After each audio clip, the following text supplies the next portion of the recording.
یعلم الجہر وما یخفی، جہر جو ہم کھلم کھلا جو کام کرتے ہیں وہ بھی اللہ کو معلوم ہے، وما یخفی جو ہم چھپ کر جو کام کرتے ہیں وہ بھی اللہ کو معلوم ہے۔ یعنی کہ بعض لوگ جو ہے نا کھلم کھلا سامنے لوگوں کے سامنے بڑا نیک نظر آتے ہیں، لیکن وما یخفی جب تنہائی میں جو ہے نا گناہ کر بیٹھتے ہیں۔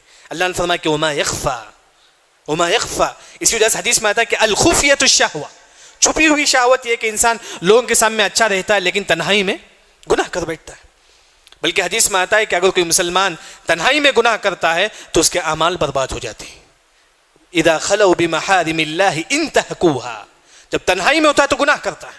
تو اسی وجہ سے اللہ نے فرمایا کہ تم ظاہر میں جو کام کرتے ہو وہ بھی میں جانتا ہوں، سنگل جو کام کرتے ہو وہ بھی میں جانتا ہوں۔ وما یخفی جو تم چھپاتے ہو سینے میں، ایک اور جو معنی ہے جو تم چھپاتے ہو۔